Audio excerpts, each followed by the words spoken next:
Esse é o Acapso e nós vamos falar sobre a situação na Ucrânia. Hoje, dia 14 de março, são 8 horas da manhã aqui no Rio de Janeiro, 1 hora da tarde lá em Kyiv, no momento que eu gravo esse vídeo, e mais uma ofensiva russa na região de Vuhledar falhou.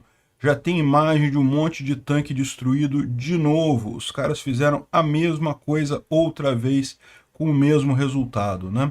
Um oficial russo que foi capturado nessa última tentativa agora tinha um caderninho com a revisão das tentativas anteriores e o número de mortos reais que eles tiveram, e é impressionante, chega realmente a 85% de mortes que houveram nos ataques anteriores, impressionante.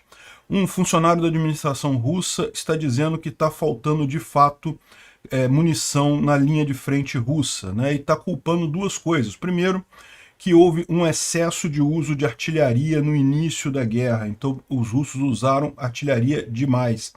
E depois também, lógico, corrupção no Estado russo, né? Os russos acertaram hoje cedo o centro da cidade de Kramatorsk, aqui próximo a Bakhmut. Mais um absurdo, atingiram a área civil, o centro da cidade. No momento tem um morto e 4 feridos entre as pessoas atingidas ali.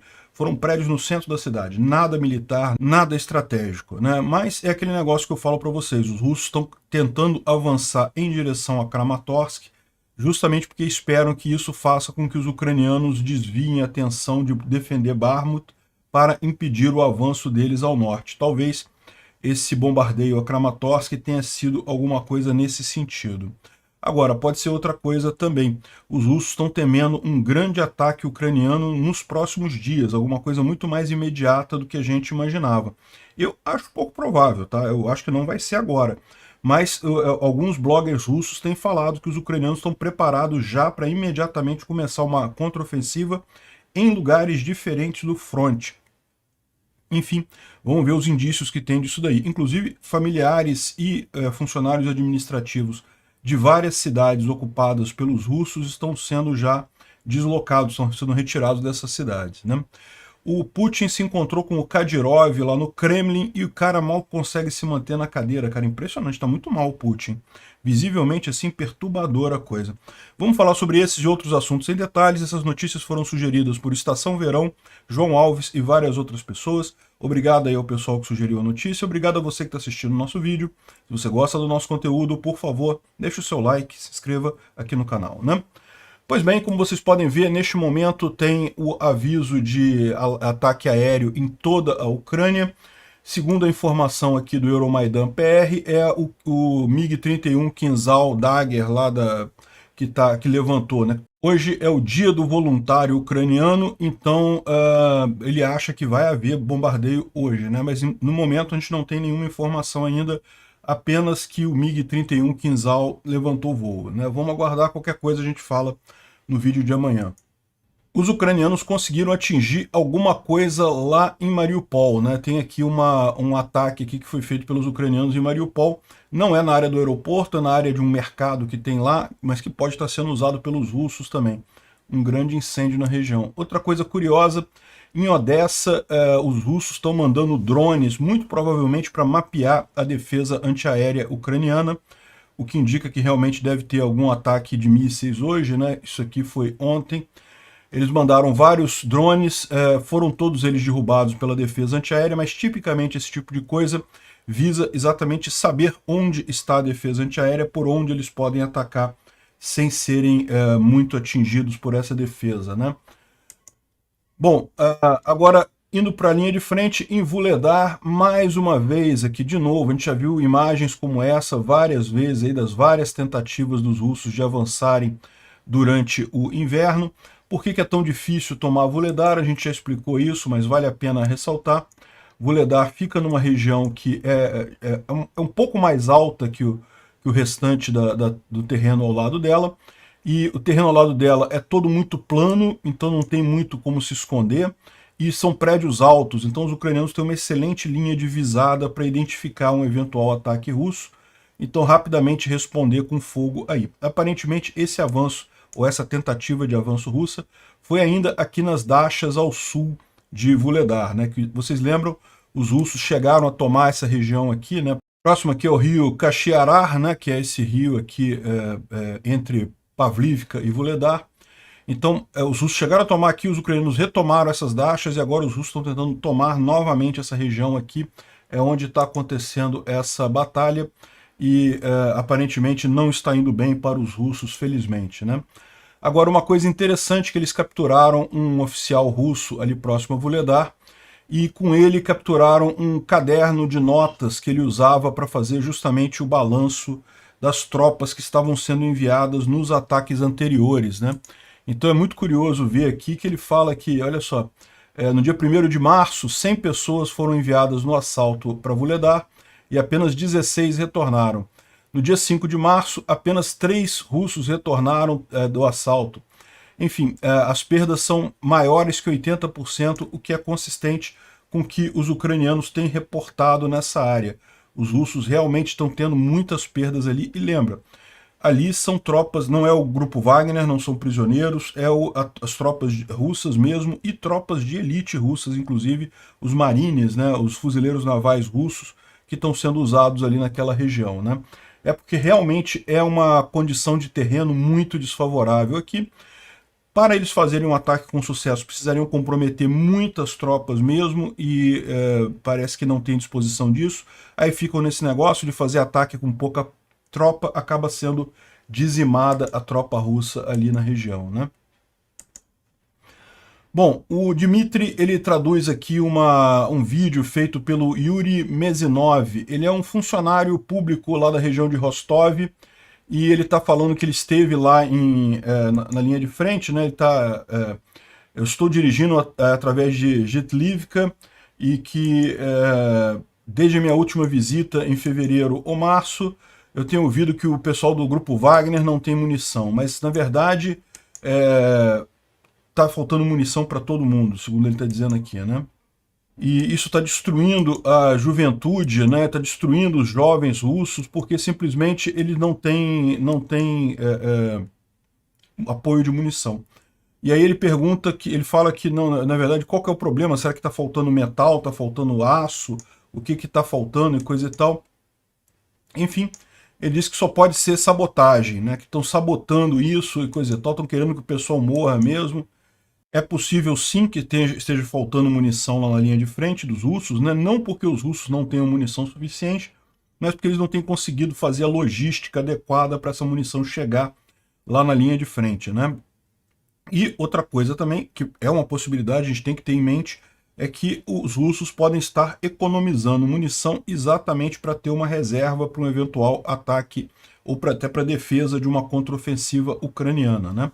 Os ucranianos estão fazendo isso, os ucranianos estão poupando munição justamente para ter no momento da contraofensiva. Bom, aqui foi o ataque covarde lá no centro de Kramatorsk, né? Kramatorsk é essa cidade aqui próxima a Bakhmut está aqui, né? E Kramatorsk e Sloviansk são essas duas grandes cidades aqui.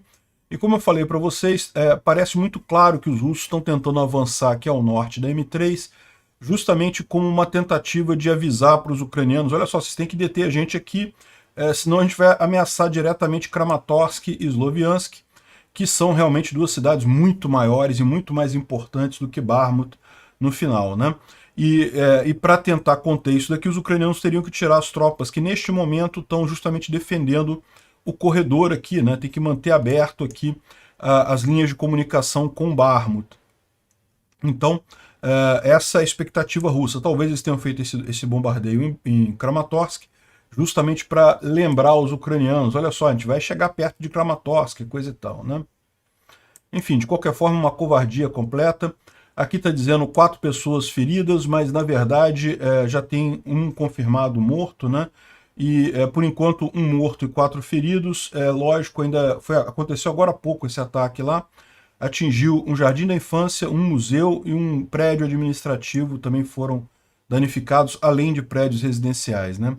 Infelizmente é possível que existam outras vítimas que ainda vão ser identificadas nesse ataque, né? Agora, ontem também os ucranianos fizeram uma grande ofensiva aqui na parte sul aqui de Ivanivsk, né? Dá para ver aqui no vídeo, vamos dar uma olhada aqui.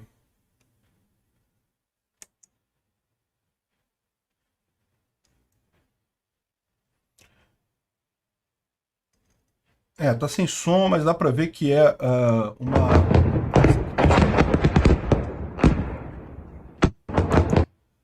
o combate bastante intenso ali na região. Foi aqui na região sul de Bakhmut, né, ao sul de Ivanivsk, e, bom, não tem ainda um resultado desse ataque de ontem dos ucranianos, mas tem gente falando que eles afastaram bastante os russos aqui na região de Ivanivsk, né.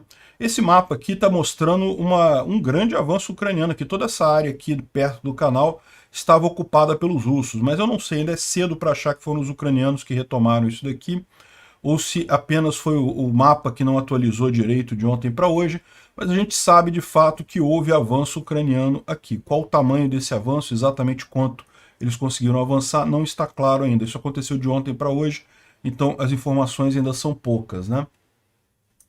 Outra coisa curiosa é que os russos bombardearam não apenas Kramatorsk, mas também Konstantinivka, e isso daqui pode ter a ver com aquela coisa que falamos ontem, que os russos acham que os ucranianos estão preparando 10 batalhões para fazer um ataque, ou desculpa, 10 brigadas, né? 10 brigadas dá 50 mil homens, né? É coisa pra caramba, se for o caso, né? Aqui em Chassiv Yar, né, que seria a base para retomar Bakhmut. Retomar Bakhmut, lógico, eu estou querendo me referir ao fato de que parte da cidade já foi tomada, essa região toda aqui, né? A cidade de Bakhmut ainda, o centro dela está com a Ucrânia. A Ucrânia não cedeu Bakhmut ainda, mas certamente tem pedaços da cidade que já foram tomados, e a ideia seria esses batalhões retomarem toda essa cidade aqui, né? Isso seria consistente com um bombardeio aqui em Konstantinivka também, mas é aquilo que eu falo para vocês, o mais provável desses bombardeios é justamente que os russos estejam querendo distrair a atenção dos ucranianos aqui do corredor, né, da parte central aqui das linhas de comunicação de Bakhmut.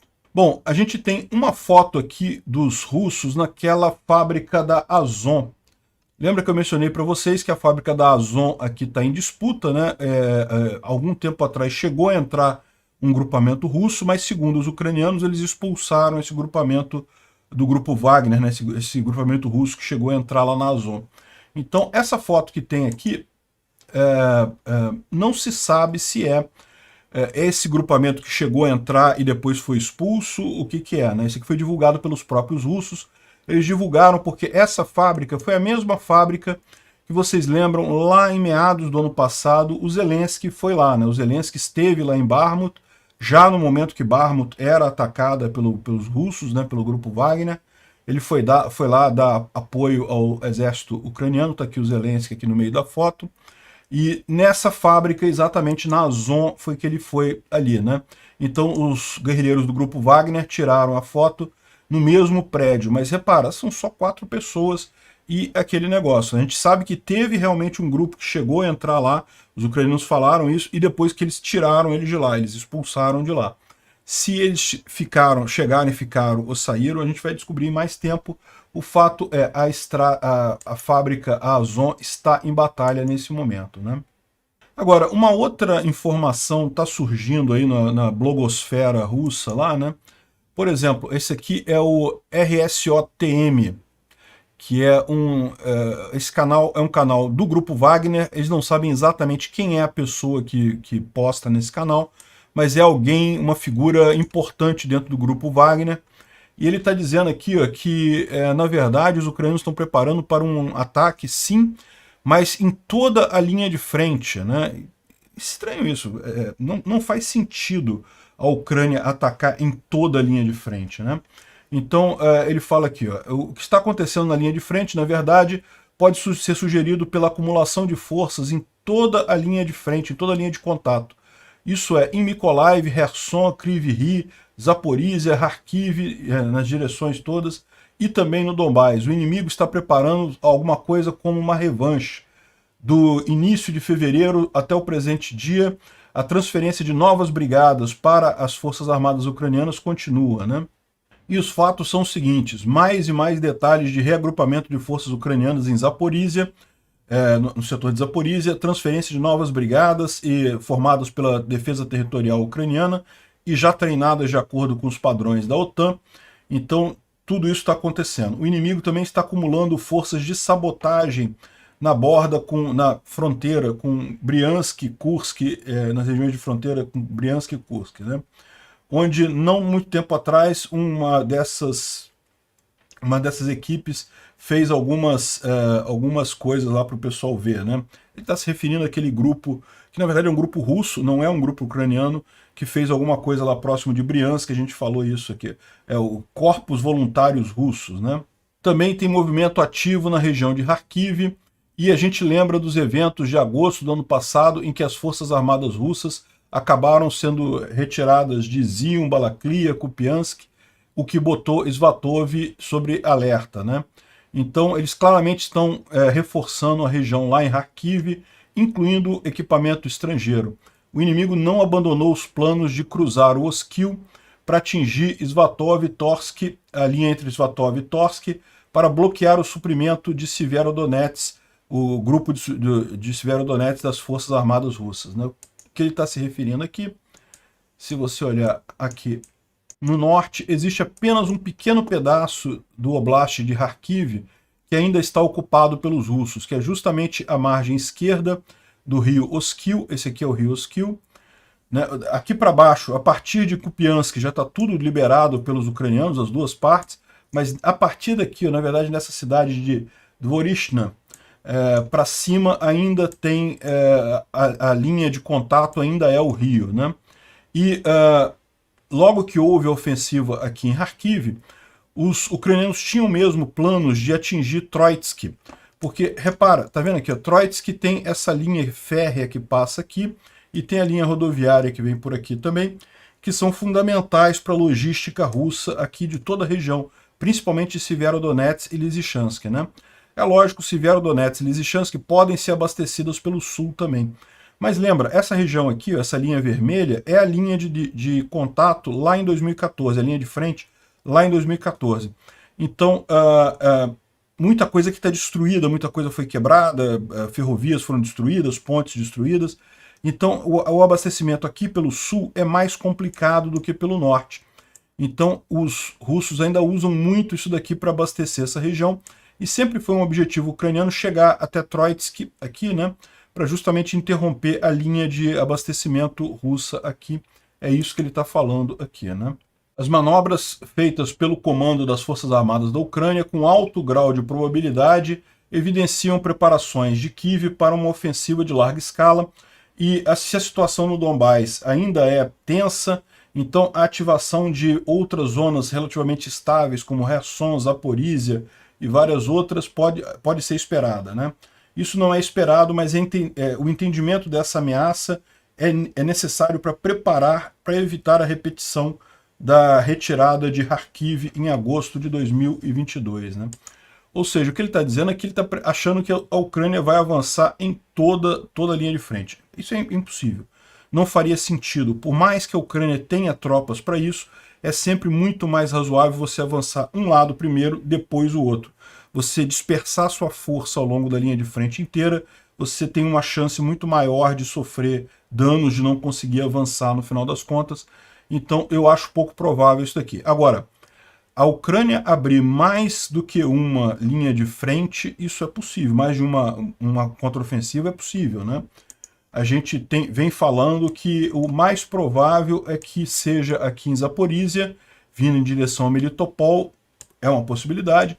Pode ser também aqui a partir de Vuhledar em direção a Mariupol, ou pode ser também aqui em Kherson, em algum lugar aqui tentando avançar aqui em direção à Crimeia. O fato é que pode ter mais de um lugar desses, né? Pode vir aqui em Svatov, também aqui em Zaporizhia e também em Kherson. Pode ser que sim, né? O pessoal russo está preocupado. Tanto que a vice-primeira-ministra, a Irina Verenchuk, ela reportou que as tropas russas estão preparando para evacuação de emergência dos territórios ocupados, né? Ou seja, o que é isso? É lógico, não são os soldados.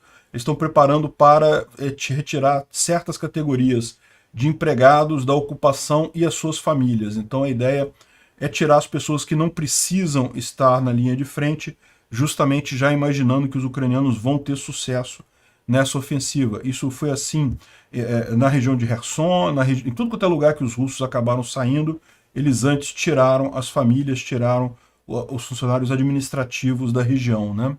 Bom, vamos dar uma olhada como é que está a linha de frente hoje. A gente já falou alguma coisa aqui sobre Vuhledar e sobre Bakhmut, mas vale a pena a gente falar aqui sobre tudo o que está acontecendo. Os russos novamente tentam avançar aqui nessa região de Vrochna, aqui no norte de Kharkiv, né? Lembra, Kupiansk está mais aqui embaixo. Kupiansk é essa cidade maior aqui, que está firmemente em poder dos ucranianos, mas os russos estão tentando avançar aqui, né? E eu já falei para vocês que eu discordo desse mapa do Defimon, em que ele coloca aqui Sinkivka como tomada pelos russos. Não, não está não. A luta está aqui em Liman-Pershi. Em Liman-Pershi está tendo briga, está em disputa essa cidade, mas Sinkivka está na mão dos ucranianos ainda, né? Enfim, os russos tentaram avançar aqui, tentaram retomar toda a parte leste do rio Oskil, nessa região aqui de Grianikivka, que é essa outra cidade aqui, que de fato os russos já tomaram a maior parte dela, mas ainda tem um espaço aqui entre o rio e a cidade que os ucranianos ainda estão lutando ali, né?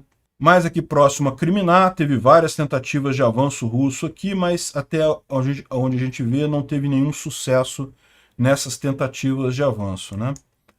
Na região de Bakhmut, como a gente viu, os russos continuam avançando muito devagarzinho aqui ao norte, né? Estão ameaçando aqui Orihovo, Vasilivka, parece que já estão tentando, ameaçando também Minkivka, mais ao norte aqui. É aquela estratégia que eu mencionei para vocês, porque os ucranianos focaram as tropas deles em manter o corredor para Bakhmut funcionando, né? As linhas de comunicação aqui abertas. Então os russos estão tentando avançar aproveitando isso. Ele não registra aqui ao sul de Bakhmut o contra-ataque que os ucranianos teriam feito. Isso faz sentido. Essa thread ele publica no dia anterior, né? Então hoje, de ontem para hoje que aconteceu esse ataque, a gente ainda não tem ainda as informações, né? Ele traça aqui algumas linhas de avanço em Bakhmut, né? Mostrando que de fato os russos estão avançando devagarzinho, mas estão avançando, né? A linha amarela é do dia 7 de março, a linha vermelha é a atual. Então dá para ver aqui alguns avanços, né? De fato aqui, a mais preocupante continua sendo para mim esse avanço aqui ao sul de Bakhmut. Em Avdiivka, novamente, né, ele mostra aqui as 3 cidades que teriam sido tomadas pelos russos: Krasnohorivka, Vesely e Kamianka, essas 3 cidadezinhas aqui. Como eu disse para vocês, isso, enquanto for só aqui, eles não avançarem além disso, não tem muito problema. Essas cidades já trocaram de mãos várias vezes, os ucranianos já retomaram elas antes no verão, pode ser que retomem agora novamente. Recentemente já teve um ataque aqui que os ucranianos já retomaram elas novamente. E é lógico, o objetivo russo é fechar o cerco aqui a Avdiivka, mas eles ainda estão muito longe disso, né? É importante prestar atenção aqui nessa parte sul, porque, lógico, isso aqui, se eles conseguirem avançar por aqui, seria algo crítico, né? Mas por hora, pelo menos, a gente não viu nenhum avanço nisso daí. Ele mostra que houve alguns pequenos avanços aqui das tropas russas, né? De novo, aqui a linha amarela é do dia 7 de março e a linha vermelha é atual, então houve justamente esse avanço aqui em Vesely e Krasnohorivka.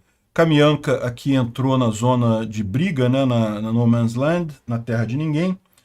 Enfim, e houve algum avanço aqui em lugares não, sem contar nenhuma cidade aqui, né, só no campo mesmo, aqui ao sul, mas nada além disso. Vamos ver se a defesa ucraniana aqui nessas cidadezinhas aqui mais ao sul consegue segurar os russos aqui.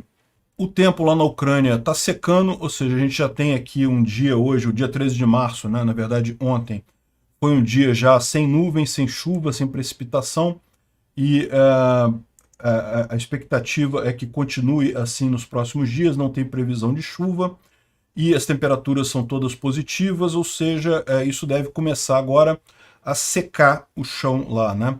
A expectativa é que mais para o final do mês a gente já tenha chão sólido de novo, e aí é possível que a gente veja alguma ação um pouco mais forte, né? Parece que no dia 17, na sexta-feira, tem alguma previsão de chuva lá na região de Kriminá, mas é aí uma coisa meio excepcional. O resto está todo mundo aqui já com previsão de tempo seco e sol, então deve começar aí a secar essa lama no teatro de batalha, né? Bom, o Estudo para Estudo da Guerra fala sobre mais um capítulo aqui da briga do Prigozhin com o exército russo.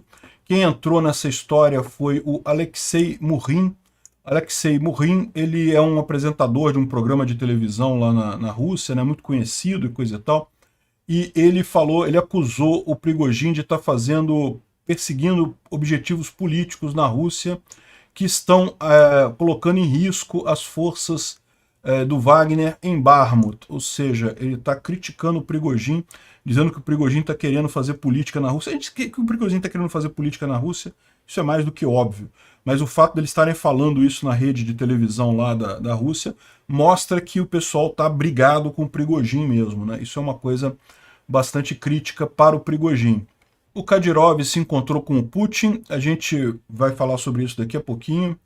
Os bloggers militares russos estão especulando, né? A gente falou sobre isso alguns dias atrás, que haveria uma contraofensiva ucraniana no sul da Ucrânia, ou seja por Melitopol ali, ou seja por Kherson, sugerindo que é um problema o fato de que as forças russas estão se deslocando para as ofensivas em Bakhmut e com isso deixando o resto da linha de frente meio desguarnecido, né? Então, os bloggers militares concordam que as forças ucranianas priorizariam uma ofensiva entre Berdiansk e Melitopol em Zaporizhia, Mariupol, Volnovakha em Donetsk, mas também eles podem entrar numa segunda contraofensiva, talvez no sul da Ucrânia, eu imagino que seja Kherson, ou então em Kupiansk e Svatov, lá em Kharkiv, né? Ou seja, os russos basicamente não sabem de onde é que vem essa ofensiva ucraniana. Bom saber disso. Bom, antes da reunião com o Kadyrov, o Putin se encontrou com o Patrushev, que é o presidente do Conselho de Segurança da Rússia, né? E, segundo o planejamento deles, não vai sobrar nada do grupo Wagner no final dessa batalha por Bakhmut. Ou seja, esse aqui ele está relembrando uma estratégia que a gente chegou a mencionar isso, no momento que Prigozhin começou a tomar muita iniciativa, aparecer muito politicamente. Aparentemente, o objetivo do Putin agora é justamente destruir o Prigozhin. O Prigozhin se tornou uma pessoa complicada, por quê? Porque ele é um cara que está competindo politicamente com o Putin e tem uma força armada significativa. Agora, se o Wagner se destruir completamente lá em Bakhmut, não vai ser mais um problema, entendeu? Então pode ser que a estratégia russa seja justamente deixar o Wagner se destruir lá para que não sobre nada do grupo Wagner que possa ameaçar o Putin no futuro, né?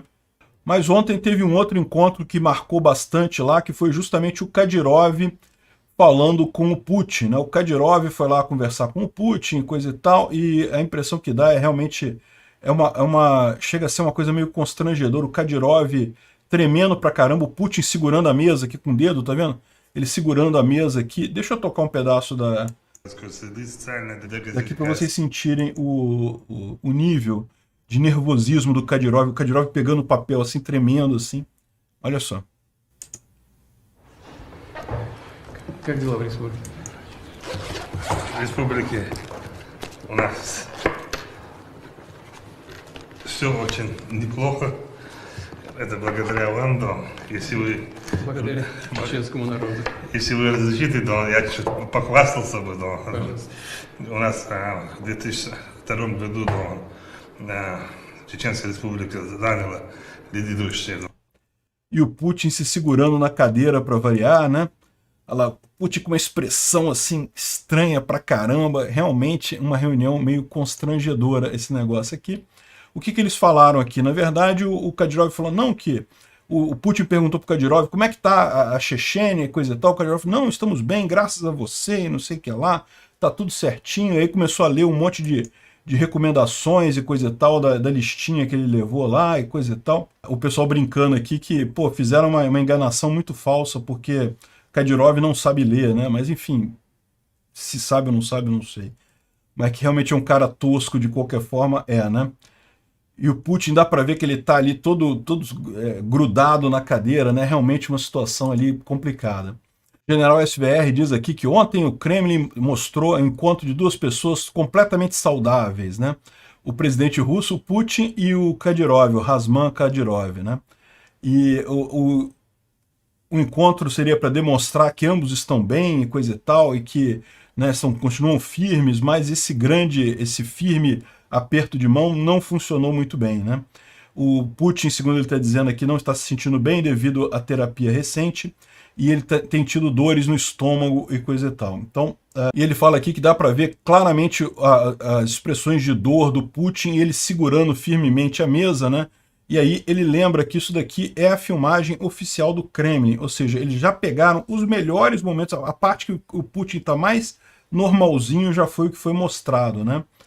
Então, o Putin, na verdade, está muito pior do que isso. E ele fala um pouco também sobre o Navalny ter ganho o Oscar, né? Que certamente o Putin não gostou desse negócio. Dizem que ele disse que isso é uma... cuspiram no nosso rosto e coisa e tal. Ou seja, né, o Putin certamente não gostou do Navalny ter ganho o Oscar, embora isso tenha sido injusto também com os ucranianos, né? E hoje cedo, parece que hoje, no dia 14, pela manhã, o Putin chegou em Ulan-Ude.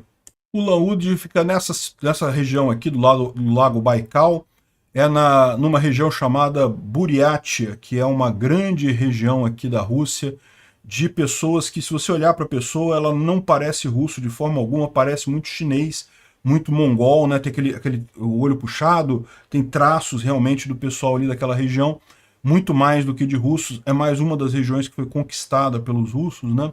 O Putin esteve lá justamente para tentar prestigiar o local. É lógico, quando essas viagens, assim, raramente é o Putin mesmo, o mais comum é ser o dublê de corpo dele lá, ser o sósia dele, mas enfim, ele está indo lá justamente porque a Buriatia é estrategicamente importante para a Rússia, tem um tamanho enorme e muitos recursos naturais, a população é pequena, no entanto, a quantidade de pessoas ali da Buriatia que morreu nessa guerra é muito maior do que a proporção, por exemplo, de pessoas de Moscou que morreram nessa guerra também, né?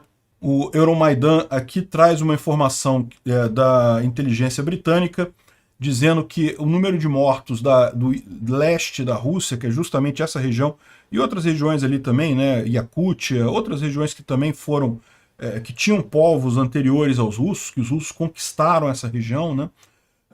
O número de mortos dessas regiões são 30 vezes maiores daquele de Moscou, né? Ou seja, realmente o Putin aproveita para fazer aquela limpeza étnica na população russa. Bom, uma frase que só poderia acontecer mesmo na televisão russa, né? A apresentadora lá da Rússia 1, que é o principal canal lá da TV russa, ela fala aqui, não, eu não quero acabar com o ânimo de ninguém, mas todo mundo está vendo que a capital da Ucrânia está funcionando sem blackouts, não tem mais blackouts. Recentemente, os ucranianos não estão sentando lá sem ter nenhum problema com eletricidade, coisa e tal. Ou seja, realmente, né, olha, a alegria, ela está se sentindo triste porque os ucranianos têm luz na capital deles, né? Deixa eu te falar um negócio. Bom, tem algumas coisas sobre equipamentos militares aqui. Parece que tem um canal aqui de um engenheiro russo, né? O canal se chama Russian Engineer, ou engenheiro russo, elogiando a técnica dos ucranianos de trincheira ou de abrigos pré-prontos que eles têm usado na linha de frente. Eles têm feito esses tubos, né, de metal, que daí para fazer a trincheira, para fazer o ponto ali de apoio é muito fácil. É só cavar um buraco, botar esse negócio, tampar o buraco e você fica com uma proteção muito boa, a menos que o obus ou a artilharia caia exatamente em cima ali, né? Nesse caso, isso aqui não tem blindagem suficiente para segurar, mas se não cair exatamente em cima, acaba que não machuca ninguém ali. Os soldados ucranianos ficam protegidos. Eles dizem que isso aqui tem feito e tem levado a Ucrânia a resistir tanto em várias posições, mesmo fora de cidades, né? Eles conseguem manter essas posições com muita força, né? E alguém está lembrando aqui que, na verdade, essa ideia não é nova, essa ideia foi copiada dos suíços, que começaram a usar isso em 1988, né? É lógico, os suíços não estão em guerra no momento, então não deve ter muita coisa disso daqui, mas essa era exatamente a estratégia. Dá para ver que os ucranianos copiaram direitinho. Você faz o negócio em metal, cava o buraco, bota lá, tampa de novo depois, deixa só uma entradinha aqui e você tem um abrigo bastante elaborado para as tropas ali, né? E por falar em Suíça, os suíços estão desmontando, estão realmente desligando os 60 sistemas de defesa aéreo Rapier. Eles são sistemas mais antigos, mas ainda são bastante úteis, poderiam ser muito úteis para a Ucrânia, né? A Suíça falou que está desmontando esses sistemas, mas parece que há uma especulação de que eles, na verdade, serão enviados para a Ucrânia, e para evitar a acusação deles estarem sendo, para manter a neutralidade da Suíça, alguns estão dizendo que a negociação envolveria enviar eles de volta para o Reino Unido, né? Lembra, esses sistemas foram desenvolvidos no Reino Unido e são usados pela Suíça. Então a Suíça devolveria eles para o Reino Unido, uma vez que ela não quer mais esses sistemas, e aí o Reino Unido daria um jeito de enviar isso para a Ucrânia, né? É o que eles estão dizendo aqui, vamos ver se isso realmente funciona. Agora, eu estou vendo aqui, são coisas diferentes, é o mesmo sistema isso daqui? Esse daqui parece mais moderno. Enfim, de qualquer forma, é um bom sistema de defesa antiaéreo esse Rapier, e pode ser que chegue na Ucrânia, vamos ver o que vai acontecer, né? Bom, isso aqui é mais uma amostra de que, como a Rússia tem perdido força ali na região da Ásia Central, né, o Cazaquistão fez uma busca e apreensão no Centro de Operações da Infraestrutura Aeroespacial Tsenki, que seria por causa de uma dívida de 2 bilhões de rublos, né? Vocês sabem, as principais bases aéreas da União Soviética ficavam no Cazaquistão, né? O Cazaquistão ele tem um grande deserto aqui no centro dele, né? Uma área desabitada. Então todas aquelas grandes naves que você vê, até hoje, tá? A Soyuz, a maior parte das vezes ela decola aqui do Cazaquistão. É melhor porque o Cazaquistão está mais próximo do Equador do que o grosso da Rússia, né? E como eu falei, é um deserto, tem áreas de deserto ali, então é fácil de fazer esse tipo de coisa ali, né? E depois que houve a independência do Cazaquistão, essa base foi alugada para os russos, então os russos continuam usando essa base, ela pertence aos cazaques, mas foi alugada para os russos, né? Só que aparentemente a empresa estava devendo dinheiro para o governo fez uma busca e apreensão. Embora a imagem aqui seja de um foguete, não está dizendo que foi um foguete que eles tiraram de lá. Tá? Eles tiraram bens para tentar cobrir a dívida de 2 bilhões de rublos que teria a base com o governo cazaque, né? Não dá para saber exatamente o que eles tomaram lá. Pode ser computador, pode ser um monte de coisa. Enfim, essa aqui é a notícia original. Agora, a gente não consegue ler muita coisa aqui porque está debaixo de um paywall, né? De qualquer forma, aparentemente é verdadeiro. Isso é o tipo de coisa que só mostra que o Cazaquistão está crescendo, está olhando para a Rússia, já está peitando a Rússia diretamente, né? Lá na Alemanha, o jornal Frankfurter Allgemeine, ele fez uma reportagem sobre as ligações do partido, o SPD, né, que é o Sozialistische Partei Deutschland, que é o partido atual que está no governo alemão, né, do Olaf Scholz, e também era o partido do Gerhard Schröder, que foi presidente da Alemanha por muito tempo, foi primeiro-ministro da Alemanha durante muito tempo, e depois que saiu e foi ele que foi o grande responsável pelos gasodutos da Rússia para a Alemanha, e depois que ele saiu do governo, ele foi trabalhar para os russos, ele é presidente de uma empresa russa lá na Alemanha, então tem uma ligação aí que está sendo um grande escândalo lá, mostrando justamente essas várias ligações do partido SPD com Moscou, né? É o que eu falo, é a esquerda que é ligada ao Putin, né? Eu não entendo como que a direita mundial, e a gente vai falar sobre isso daqui a pouco, a direita americana, por exemplo, e até o pessoal da direita aqui no Brasil, como que esse pessoal está lambendo o saco do Putin? Não faz sentido, isso é papel da esquerda, né? Enfim, um grande escândalo saiu lá na Alemanha sobre essas ligações aí tenebrosas entre o partido SPD, o Gerhard Schröder e o Putin, né?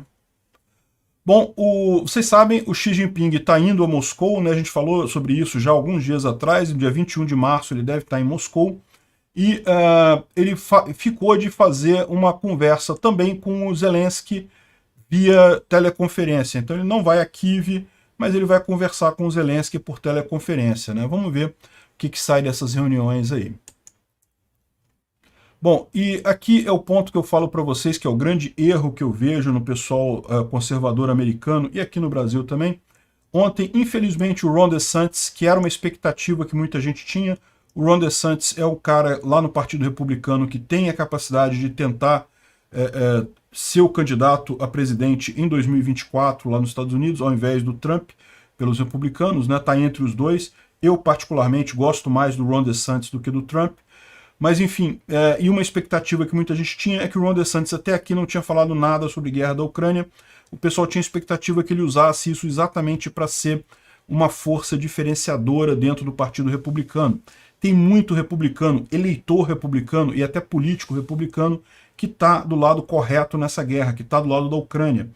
E o Trump aparentemente está do lado do Putin mesmo, se ligou ao Putin e vai morrer abraçado com Putin. A expectativa que eu tinha era que o DeSantis tivesse uma posição diferente. Infelizmente o pessoal está realmente entregando essa pauta da Ucrânia no colo do Biden e isso vai acabar custando muitos votos para os republicanos em 2024, infelizmente. Obrigado por assistir o vídeo até o final. Além de curtir, compartilhar e se inscrever no canal, considere se tornar patrocinador com valores a partir de R$ 1,99. Clique no botão Seja Membro abaixo para saber as condições e vantagens de patrocinar o canal. Mais informações sobre o nosso projeto, visite nossos sites indicados na tela.